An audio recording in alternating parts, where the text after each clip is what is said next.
Բարի երեկո եւ բարի գալուստ հայկական ժամանակ տաղավարում զրուցելու եմ Գերագույն խորհրդի падգամավոր Ազատ Աշակյանի հետ։ Բարև ձեզ, պարոն Աշակյան։ Բարև ձեզ։ Պարոն Աշակյան, վերջին օրերին կարելի է ասել Հայաստանը աշխարհի ուշադրության կենտրոնում էր,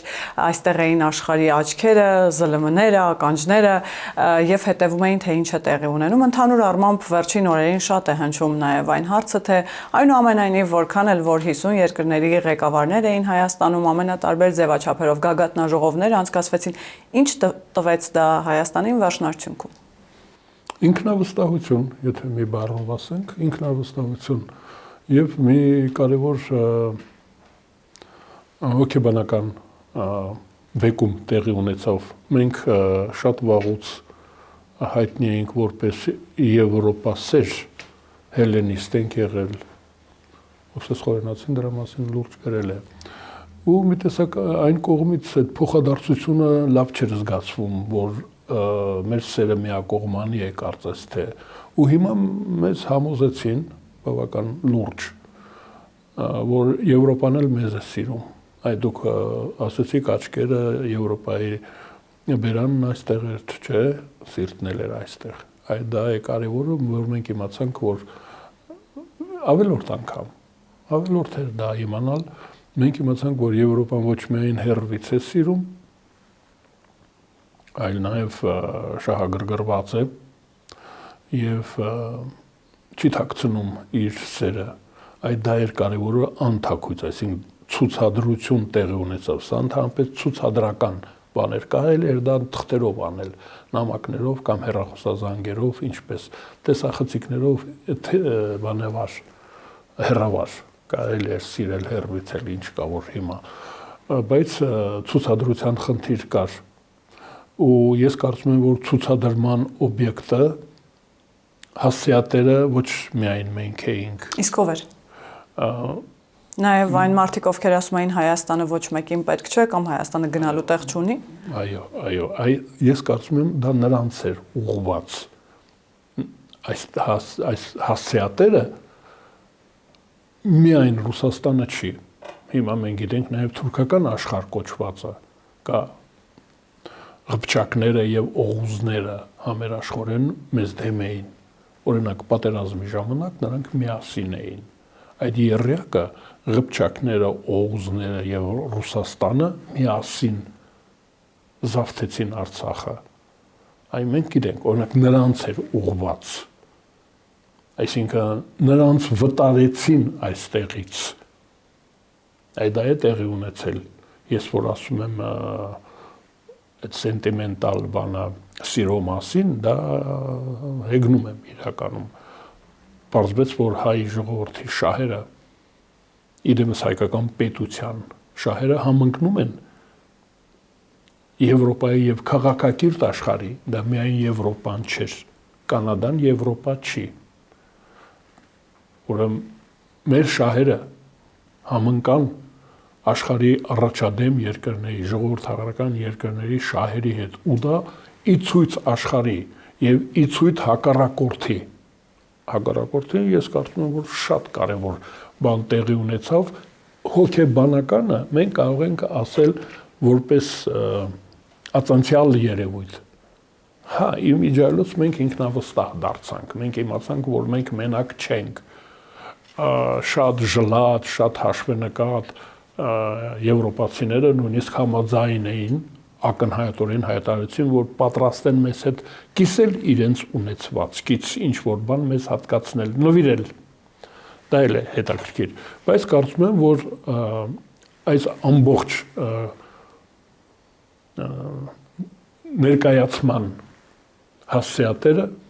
թուրքական աշխարհը եւ ռուսական աշխարհն էր։ Ես հատուկ եմ օգտագործում աշխարհ բառը, ռուսский мир։ Ուրեմն ռուսական աշխարհը եւ թուրքական աշխարհը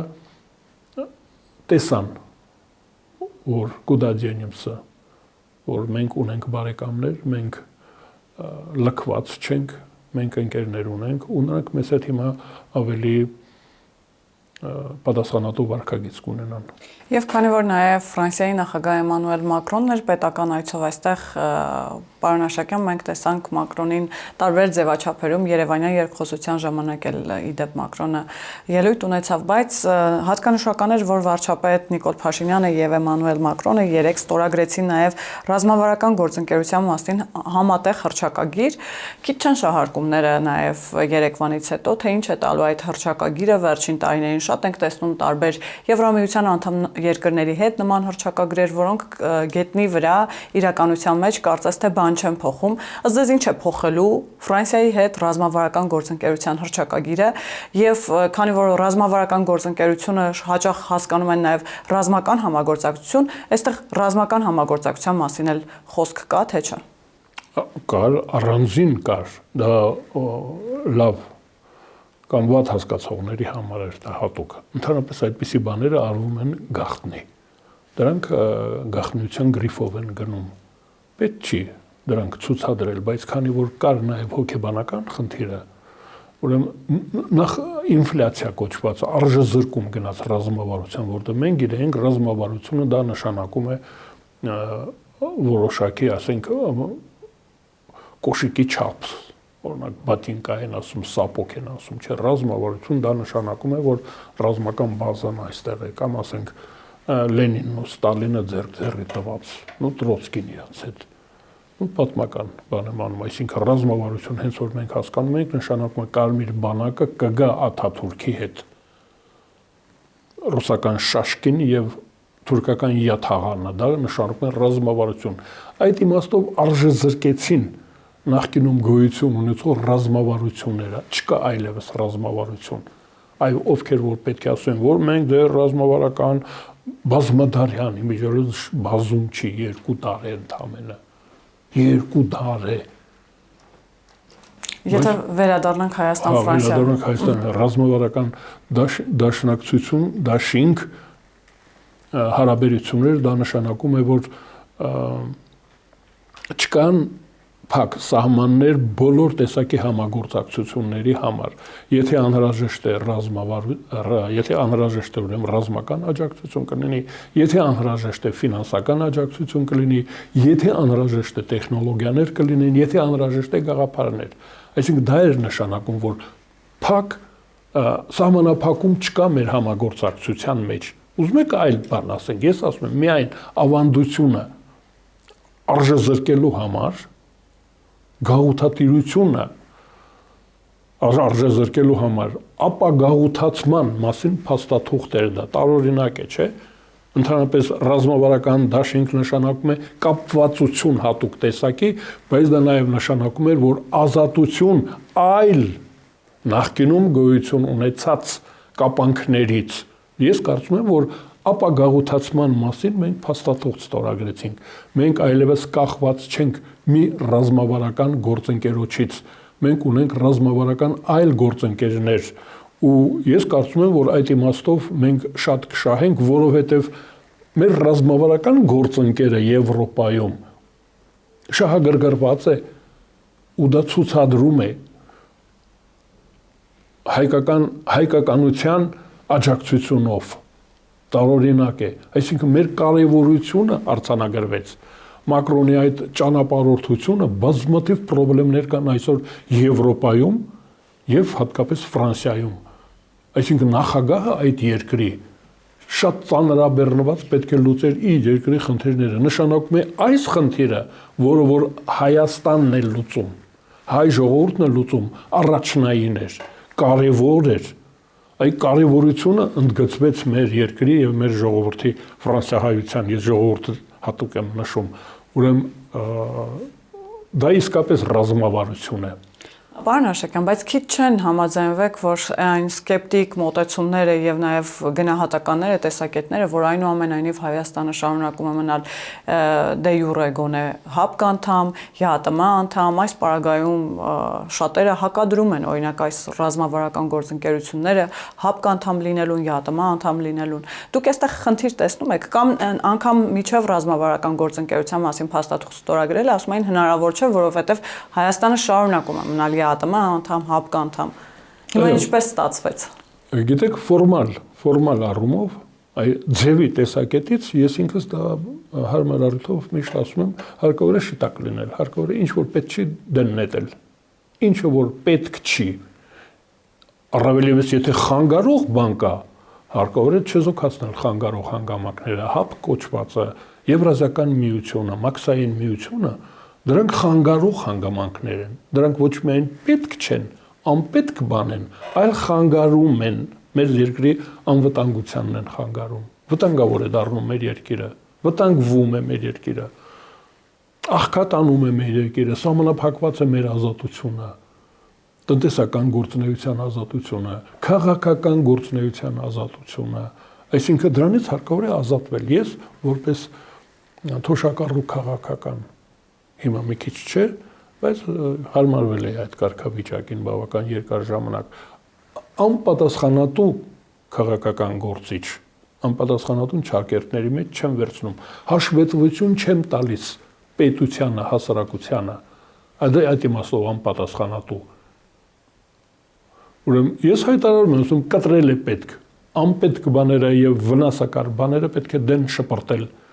ու միանալ, պայքարել միանալու համար, լինել այնտեղ, որտեղ որ մերոնք են, մեզ աջակցում են, այնտեղ անվտանգ է, այնտեղ մեր առողջապահությունը բարձր մակարդակի վրա է, կրթություն կարող ենք ստանալ, տեխնոլոգիաներ, մշակույթ կարող ենք ստանալ։ Ուրեմն ես դրա կողմնակիցն եմ։ Հիմա մեր երկիրը ինչի, մեր իշխանությունը, ինչի այդպես չի անում։ Ես ըմբռնումով եմ մոտենում։ Տեսեք, ես այլ կարծիք ունեմ։ Կարծում եմ, որ պետք է կատարվի միանգամից խիրուրգ վիրաբուժական մեթոդով կտրել, հեռացնել։ Դա խանգարում է մեզ։ Բայց ըմբռնումով եմ մոտենում իշխանությանը։ Այդ զգուշավորությունը նույնպես ունի բացատրություն եւ ես իրենց բացատրությունը լսել եմ, որ ամեն ինչ ինքնաբերաբար կլինի, իշխանությունը այդպես է ասում, համբերեք հակառակորդի դիակը գետը բերելու է, այն նստել են ափին, սպասում են, որ հակառակորդի դիակը կգա, գետով կանցնի, օղորմաթացնել կխմենք, իշխանությունը դա է ասում, ես ասում եմ մի սպասեք, հիմա մեղմ էր չէ, նորմալ էր չէ, ըմբռնում։ Ես հասկանում եմ իրանք ինչ են անում, բայց իմ գործը համարում եմ հրահրելը։ Իշխանության ես հրահրում եմ, ասում կտրեք, հեռացեք։ Իսկ ռիսկերը։ Այո։ Ռիսկերը թող իշխանությունը հաշվի։ Բա ինչ եմ ասում, ես թոշակառու եմ, եթե ես լինեի հաշվարկանողը, եթե ես ունենայի այն ամբողջ տեղեկատվությունը, որ ունի իշխանությունը, հնարավոր է որ այլ լեզվով խոսեի։ Բայց իմ գործը հենց դա է, ես պահանջողն եմ, ես ընդդիմությունն եմ իշխանության, ես ասում եմ, արա, թող ինքը հաշվար կանի, թող ինձ հիմնավոր ձևով ինձ բացատրի, թող ասի, թող բացի քարտերը։ Դե անգամ գագաթնաժողովը Եվրոպական քաղաքական համայնքի տեսակ Ռուսաստանում ինչ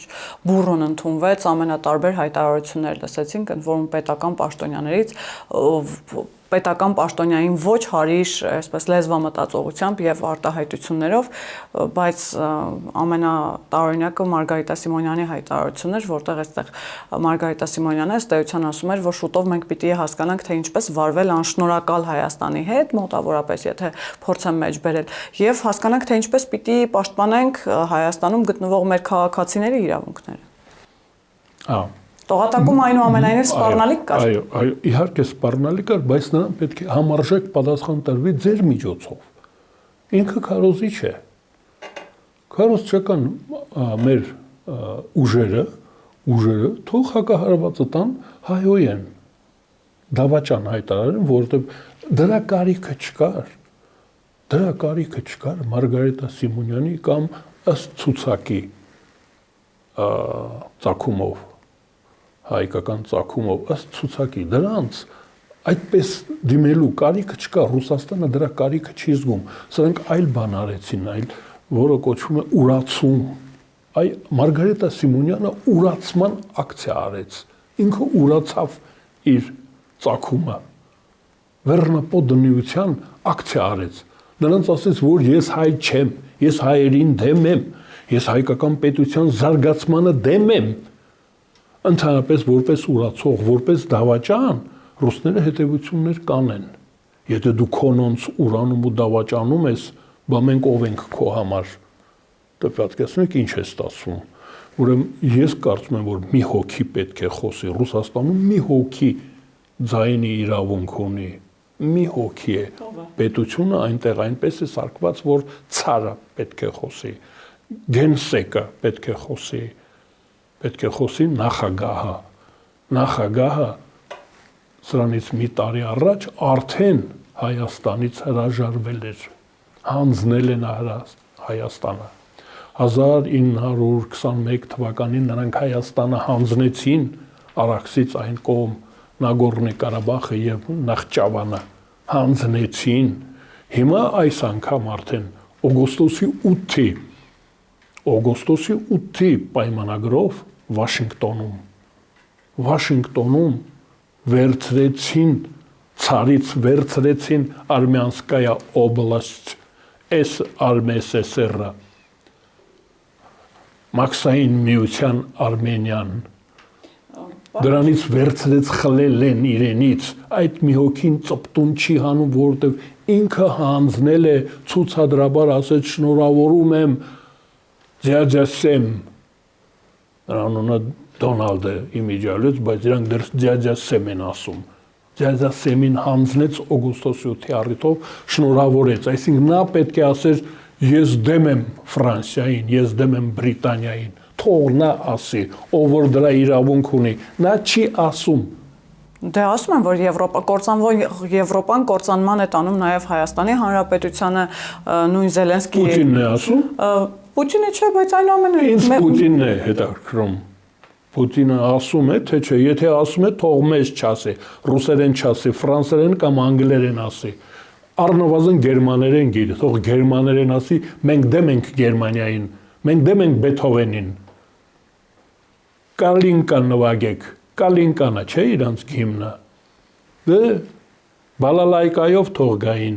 Ուզում ասեմ, նա որ չի ասում, դրա վրա դուք կամ մենք հիմա որպես քարոզիչ, այո, ասում ենք Մարգարիտա Սիմոնյանը ի подобное։ Նրանք ուրացող են եւ դավաճան են։ Դավաճանում են այսօր իրենց ծագումը, վաղը կդավաճանեն իրենց երկիրը, որտեղ որ ապրում են։ Դրանք դավաճան են ըստ էության։ Այդ դա լյուստրացիա էր։ Իսկ Հայաստանի Հանրապետության վարքագծի նկատմամբ մեկ տեղից ենք սկսել, չէ՞ մեր զրույցը, որ եվրոպացիները միայն մեր գեղեցիկ աչքերի համար չի որ եկել են։ Նրանք վտարում են այստեղից մի ուրիշի։ Այսինքն հերացածի դասալիքը մեր դաշնակիցը լքել մեզ հերացել է, եվրոպացիները փակում են։ Այդ տարածքն են փակում, մեր թիկունքն են փակում։ Այդ դա տեղի ունեցավ։ Լքված մեր թիկունքը փակեցին եվրոպացիները, ասեցին մենք կանք, մենք ձեզ կաջակցենք հայ ժողովուրդ, հայկական պետությունը մեր համար արժեք ունի, մեր դաշնակիցն է ռազմավարական, այ ինչի ռազմավարական, որ ուրիշ բան չմտածեն, այսինքն լքված Հայաստանը հիմա ունի դաշնակիցներ, կողմնակիցներ, աջակիցներ, բարեկամներ, սրտակիցներ, այդ սիրտ բառը իրենք օգտագործում են, սրտակիցներ։ Հիմա ես ուզում ասել Մարգարիտան ասել է, ասեք այ մեր մեջ այդպիսիք կան։ Մենք ունենք այդպիսի մարդիկ ունենք, որ ուրանում դավաճանում են,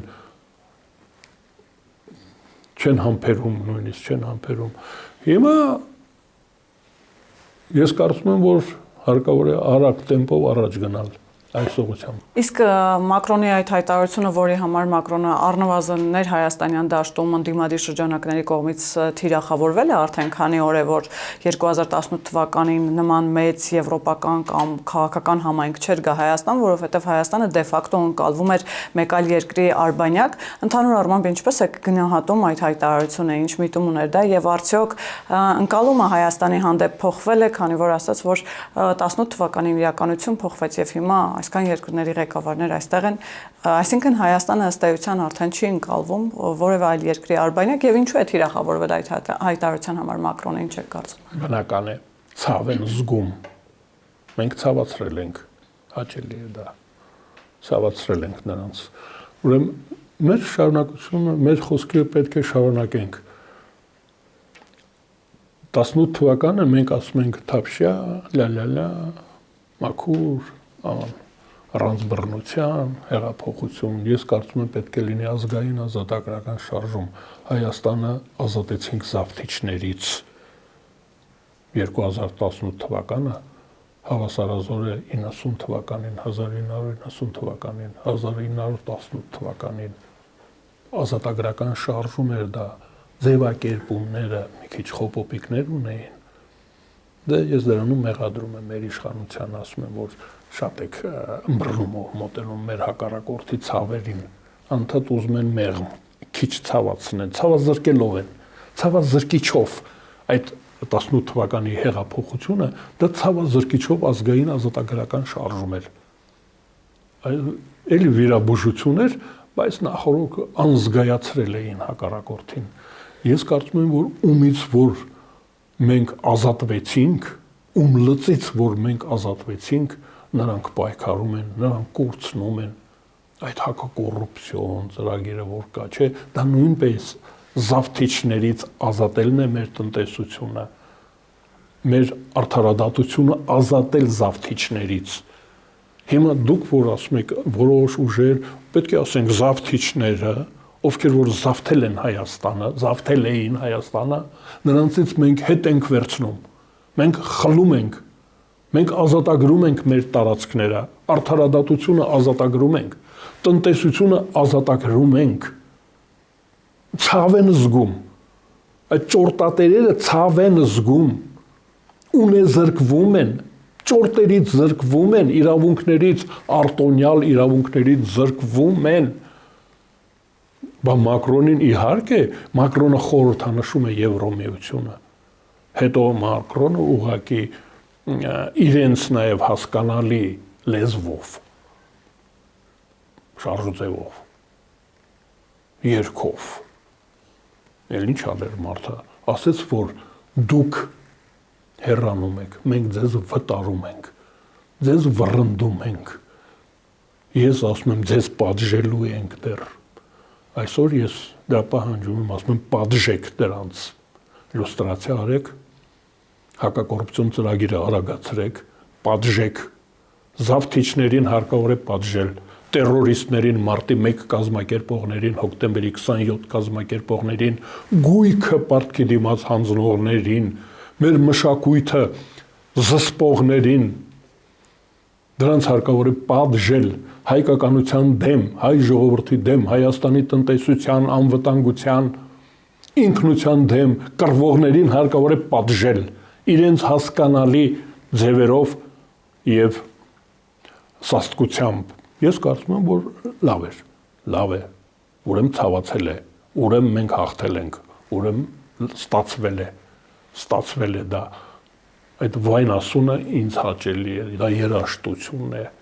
ես լսում եմ, համաձայն չեմ, բայց լսում եմ, ասում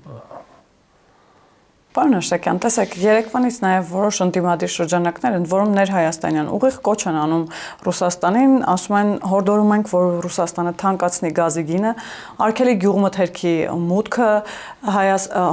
հայկական գյուղմթերքի մուտքը Ռուսաստան, հորդորում են փակել Լարսը, որոշ քաղաքական ուժեր, օրինակ Կարապետյանները հայտարարեցին, որ իրենց իշխանության օրոք Լարսը երբեք չի փակվի, եւ այսպես շարունակ, ել չասեմ 300,000 այդ հայտնի թվի մասին, որ ամեն կերպ շահարկվեց սկզբանե 300,000 աշխատատեղ էր, հիմա կենտրոնացել են 300,000, այսպես ասած, երևակայական ադրբեջանցիների ուղղությամբ, որոնք պիտի գան բնակվեն Հայաստանում։ Ինչ միտում ունեն այս խոսակցությունները եւ արդյոք Ռուսաստանը կլսի ականջալուր կլինի այս մարդկանց եւ կթանկացնի գազը, գյուղմթերքը կարգելի, այստեղ հաշվի առնելով նաև փոխադարձ շահերը, հասկանանք, որ երբ որ ամեն անգամ Հայաստանին սպառնում են որևէ բան թանկացնել, փակել, արգելափակել, Ռուսաստանն էլ չէ որոշակիորեն կախվածություններ ունի Հայաստանից եւ հասկանանք, այս մարդկանց այնուամենայնիվ ձայնը լսելի կլինի Կրեմլում։ Սկսենք շատ լավ հարց է, շնորհակալություն։ Մի տերմին կա մարադյոր, կհիշացնեք, որ ես խորանամ, հանկարծ այդտեղ նշեք մարադյոր, վերջում որ դա ասեմ։ Ուրեմն Ռուսաստանը այդ ողբը, Մարգարետա Սիմոնյանի ողբը, հենց Ռուսաստանի ողբն է, ինքը հենց են լացկանն է վարձու։ Բավական լուրջ վճարում են Մարգարիտային լացի համար, այդ վճարովի լացկանն է, ողբում է, որտեղ Հայաստանը շատ կարևոր է Ռուսաստանի համար։ Այսօր այնպես ձեռի հետ ասեմ, որպես մաքսանենգության արահետ։ Ռուսաստանը շատ բան է տանում Հայաստանով եւ արևմուտքը մատների արանքից է նայում, խնայում է մեզ։ Ասում է հարստացեք։ Փող է տալիս էլի մեզ ռուսական փողով արևմուտքը մեզ ֆինանսավորում մաքսանենգության պատճառով։ Ռուսաստանը մի անգամ սխալվեց, գենոցիդ կազմակերպեց եւ ստացավ գենոցիդ։ Միկոյանը եւ Միասնիկյանը Գայի հետ միասին։ Դուք գիտեք, Գայը Ռուսաստանի կենտրոնում երկաթե դիվիզիայով ասպատակում էր։ Անունը դրել էին երկաթե դիվիզիա։ Դա նշանակում է արյուն։ Կոտորում էր ռուս ժողովրդին Գայը, Հայկ Բժշկյանցը հայրենասեր էր, նա գենոցիդը տեսել էր, վրեժ էր լուծում։ Միկոյանը ինչ ստորագրություններ ունի ոչնչացնել ռուս մտավորականությանը։ Միկոյանի ստորագրությունները Ջուղաշվիլիի հետ։ Տեսեք, երկու կովկասցի նստել էին ինչ էին անում։ Վրաստանը եւ Հայաստանը վրեժ էին լուծում Ռուսաստանից։ Երրորդ կերպարը ուղղակի հրաշքի արձանեկա, ես դեմ եմ արձանը հանելուն Միասնիկյանի։ Միասնիկյանը արևմտյան ռազմաճակատի կոմիսարն էր ռուսական իմպերիայի։ Ռուսական իմպերիայի 3 միլիոն զինվորը ենթարկվում էին Միասնիկյանին։ Միասնիկյանը դարպասները բաց արեց գերմանական բանակը մտավ Ռուսաստան։ Պարոն Աշակյան, վերադառնալով սանկցիաների Մարաջորին դեռ պետք է վերադառնանք։ Տեսեք, ինչքան վտանգավոր են հայերը, երբ բարեկամ չեն Ռուսաստանին։ Ես ասում եմ, Միասնիկյանը, Միկոյանը եւ Գայը մի դիվիզիա այդպիսի կերպարներ են եղել, որ վրեժ են լուծել Ռուսաստանից, ռուսները դա գիտեն։ Ռուսները գիտեն դա, որ մենք վտանգավոր ենք, մեզ չի կարելի նեղացնել։ Ուրեմն այնպես որ թող իմանան, ոչ միայն մենք օգուտ ենք տալիս Արամ Խաչատրյան Վախտանգով, չէ, մենք նաև կարող ենք պատժել Ռուսաստանին։ Դա մեկ 3 միլիոն հայ կա այնտեղ, թող զգուշանան։ Օգուտը հասկանալի է, չէ։ Մեր Օգանովն ու Հովանիսյանը, Ալիխանյանները, Օրբելիները եւ այլն, դա ասեմ, թող լավ լինեն մեր հետ, կօգտվեն մեզանից։ Հիմա ողբասացների մասին, այո, մարադիորություն կա, նրանք ուզում են, որ վատ լինի։ Մարադիորը գիտեք որն է, դիակ կողոպտող։ Այդ դիակ կողոպտողները ուզում են Հայաստանի դիակը տեսնել, որ կողոպտեն։ Անուն ազգանունով հերթով կարող եմ ասել։ Սամվել Կարապետյանը, այո, ուզում է, որ Հայաստանը մեռնի, որ ինքը կողոպտի։ Այսօր վերջացել է դատի օրը, ես չգիտեմ ինչ է եղել։ Սամվել Կարապետյանը ինձ դատի է տվել, որ չխոսեմ։ Հիմա նոր բան եմ ասում, թող նոր դատ սկսի 5-րդ, 6-րդ դատը։ Մարադիոր են, ովքեր որ մեզ սպառնում են, ովքեր որ հրավիրում են թշնամուն, հրավիրում են, տեղը ցույց են տալիս, տեղն են ցույց տալիս, գազը անջատեք, Հայաստանը դրանից կխոցվի։ Պատկերացնում եք ինչ են ասում, գազը անջատեք, զորք ուղարկեք, 11-րդ բանակը ուղարկեք, բանվորագյուղացիական, Աթաթուրքին ասեք թող գա, դրանք մարադիորներ են, ես պատրաստ եմ 10-րդ անգամ դատվելու, մարադիոր են, ովքեր որ թշնամուն հրավիրում են Հայաստանի վրա, հայ ժողովրդի վրա, նրանք ուզում են մեր դիակը կողոպտել, մենք չենք մեռնելու, իրանց մոտ չի ստացվի,